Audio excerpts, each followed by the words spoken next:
السلام علیکم ناظرین، میں ہوں رائے عثمان۔ مستورہ ٹی وی پر آپ کا ویلکم کرتا ہوں۔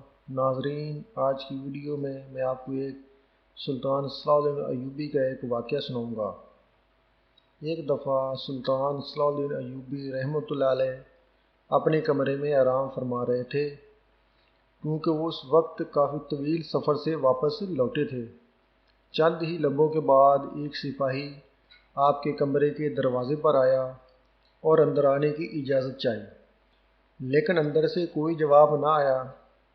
دروازے پر کھڑے محافظ نے کہا، سلطان معظم آرام فرما رہے ہیں، برائے مہربانی آپ تھوڑی دیر بعد آ جانا۔ وہ سپاہی آپ کا وفادار سپاہی تھا، اس کو بلا اجازت اندر آنے کی اجازت تھی، لیکن اس نے مناسب نہیں سمجھا کہ سلطان کے آرام میں خلل ڈالا جائے۔ وہ سپاہی سلطان کے کمرے کے باہر انتظار میں بیٹھ گیا کہ جب سلطان بیدار ہوں گے اس وقت ہی ان سے ملاقات کریں گے۔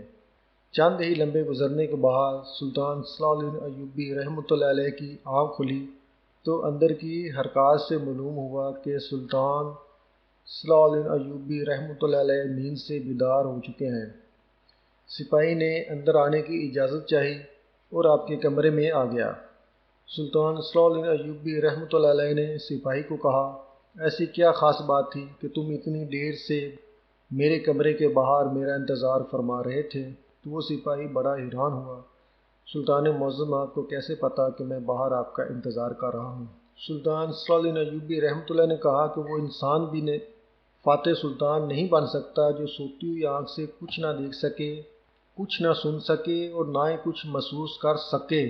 وہی اصل میں فاتح سلطان اور بہادر سردار ہوتا ہے، جو سوتے ہوئے اس سے سن بھی سکے اور دیکھ بھی سکے اور سب کچھ محسوس بھی کر سکے۔ سپاہی بڑا حیران ہوا اور پھر سلطان نے اس سے پوچھا، بتاؤ کیا بات ہے؟ تو اس نے کہا، سلطان معظم، حکیم صاحب آپ سے ملنا چاہتے ہیں۔ سلطان نے کہا، اجازت ہے، آپ حکیم صاحب کو اندر لے آئیں۔ چند ہی لمحوں کے بعد شاہی حکیم سلطان معظم کے سامنے خدمت میں حاضر ہو گیا۔ سلطان صلاح الدین ایوبی رحمۃ اللہ نے حکیم صاحب سے پوچھا، حکیم صاحب بتاؤ کیا بات ہے؟ آخر مجھ سے ملنے کی تمہیں اتنی کیا جلدی، کیا ضرورت پیش آئی؟ تو حکیم صاحب نے کہا، ایک بات مجھے کئی دنوں سے پریشان کر رہی ہے، اسی سلسلے میں آپ سے بات کرنی تھی۔ سلطان معظم نے اس سے پوچھا، بتاؤ کون سی بات ہے؟ تو شاہی حکیم نے کہا، سلطان معظم، میری حکیم خانی میں بہت سارے شاگرد ہیں، ان میں سے ایک شاگرد خاتون ہے اور وہ یہودی مذہب سے تعلق رکھتی ہے، لیکن اس نے اسلام کے بارے میں بہت کچھ پڑھا اور اسلام کے بارے میں بہت کچھ سیکھا، لیکن چند ایک سوال ہیں جس کی وجہ سے وہ ابھی تک مسلمان نہیں ہوئی۔ وہ چاہتی ہے کہ مسلمان ہو جائے، لیکن ایک سوال کا جواب میرے پاس نہیں، جس کی وجہ سے وہ ابھی تک مسلمان نہیں ہوئی۔ سلطان صلاح الدین ایوبی رحمۃ اللہ علیہ نے مسکرا کر کہا، آپ سلطان کے شاہی حکیم ہوتے ہوئے بھی تمہیں ایک سوال کا جواب نہیں آیا، بتاؤ وہ کون سا سوال ہے؟ یہ اس عورت کے ایمان لانے کے درمیان رکاوٹ بنا ہوا ہے۔ حکیم صاحب نے سلطان معظم سے کہا کہ وہ خاتون کہتی ہے، آخر مسلمان خنزیر کا گوشت کیوں نہیں کھاتے؟ اس میں ایسی کیا برائی ہے کہ اس خنزیر کے گوشت کھانے سے ایسا کیا نقصان ہوتا ہے جس کی وجہ سے مسلمان خنزیر کا گوشت نہیں کھاتے بلکہ اس سے سخت نفرت کرتے ہیں؟ اور وہ یہ بھی کہتی ہے کہ ہمارے گاؤں میں تو سارے لوگ اکثر خنزیر کا گوشت کھاتے ہیں، ہم اپنے قبیلوں میں خنزیر پالتے ہیں اور جب وہ جوان اور بڑے صحت مند ہو جاتے ہیں انہیں کاٹ کر کھاتے ہیں، لیکن میرے پاس اس سوال کا جواب نہیں، کیونکہ میں اس بارے میں نہیں جانتا کہ اس کے سوال کا جواب دیں گے، کیونکہ سلطان معظم میرے پاس اس سوال کا جواب نہیں۔ آپ اس سوال کا جواب دیں گے تو یہ غیر مسلم عورت مسلمان ہو جائے گی۔ یہ سن کر سلطان معظم نے کہا، کل تم اس خاتون کو میرے دربار میں لے کر حاضر ہو جانا۔ سلطان صلاح الدین ایوبی رحمۃ اللہ علیہ جب صبح دربار میں پہنچے تو حکیم صاحب اس عورت کو لے کر دربار میں حاضر ہوا اور سلطان معظم سے فرمایا کہ سلطان معظم یہ وہ خاتون میری شاگرد ہے۔ یہ دیکھ کر سلطان نے اس عورت کو کہا بتاؤ خاتون تمہارا کیا سوال ہے؟ اس عورت نے کہا سلطان معظم میں نے اسلام کے بارے میں بہت کچھ پڑھا، بہت کچھ سیکھا، حتیٰ کہ میں اس جگہ پر آ کر کھڑی ہو گئی ہوں کہ میں اسلام کو قبول کر لوں، لیکن ایک بات ہے جو مجھے اسلام قبول کرنے سے روک رہی ہے۔ وہ یہ بات ہے کہ اسلام میں خنزیر کا گوشت کھانے سے منع کیوں ہے؟ یہ تو ہماری سب سے پسندیدہ خوراک ہے۔ میں نے ہر جگہ دیکھا کہ اسلام نے جس چیز کے بارے میں منع کیا وہاں اس کی دلیل بھی ملی ہے، لیکن اس خنزیر کے گوشت کے بارے میں مجھے ابھی تک کوئی مضبوط دلیل نہیں ملی۔ میں نے بائبل کو بھی پڑھا تو وہاں بائبل میں بھی خنزیر کا گوشت کھانے سے منع نہیں کیا گیا، لیکن آخر اسلام کیوں منع کرتا ہے؟ آخر اس گوشت میں ایسی کیا خرابی ہے کہ اسلام نے اسے کھانے سے منع کیا ہے؟ یہ تو یہودیوں کی سب سے پسندیدہ اور صحت مند غذا ہے۔ یہ سن کر سلطان صلاح الدین ایوبی رحمۃ اللہ علیہ نے کہا اللہ تعالیٰ نے قرآن پاک میں 3 جگہ پر خنزیر کا گوشت کھانے سے منع فرمایا۔ پھر آپ نے ان آیات کا ذکر بھی کیا۔ پھر سلطان صلاح الدین ایوبی رحمۃ اللہ علیہ نے اپنے ایک مشیر کو کہا کہ وہ بائبل کی کتاب میرے پاس لے آؤ جو اپنی اصلی حالت میں موجود ہو۔ جب بائبل کی کتاب ان کے سامنے پیش ہوئی تو آپ نے وہی جگہ تلاش کی جہاں لکھا ہوا تھا کہ خنزیر کا گوشت کھانا منع ہے۔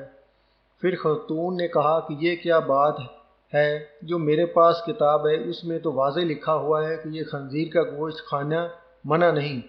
تو سلطان صلاح الدین ایوبی رحمۃ اللہ نے کہا مجھے ترس آتا ہے تمہارے ان بھکاریوں پر جو اپنی عیاشیوں کے لیے اس کتاب کو اپنے لفظوں سے بالکل تبدیل کر رہے ہیں۔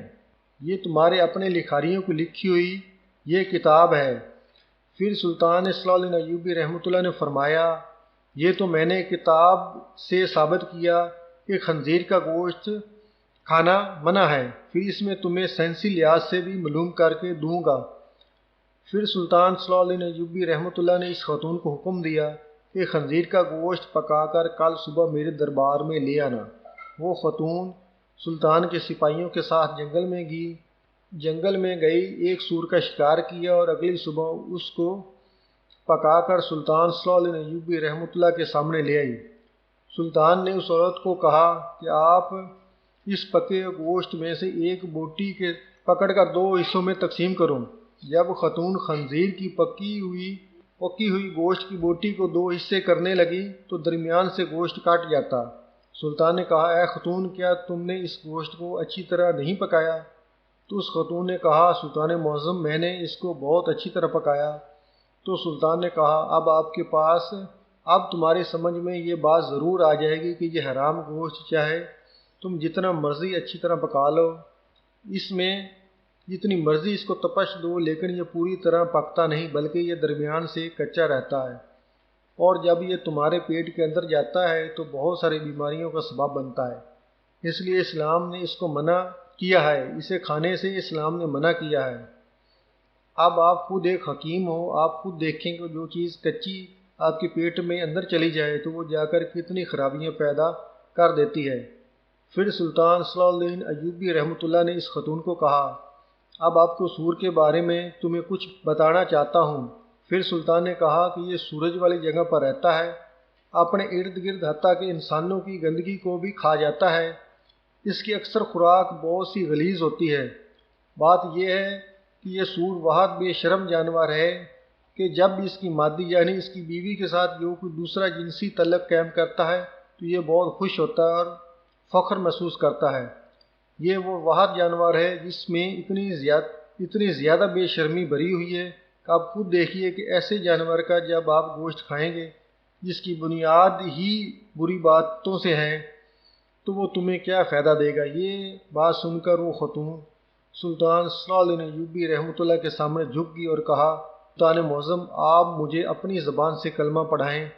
سلطان صلاح الدین ایوبی رحمۃ اللہ نے عورت کو کلمہ پڑھایا اور تمام دربار میں اللہ اکبر کے نعروں سے بلند ہو گیا۔ معزز سامعین، اگر آپ کو آج کی ویڈیو پسند آئے تو اس ویڈیو کو لائک اینڈ شیئر کیجیے اور چینل کو سبسکرائب کیجیے۔ Thanks for watching. If you like our videos, then please like and share with other peoples. Please subscribe to my channel Mastoran TV for more good videos.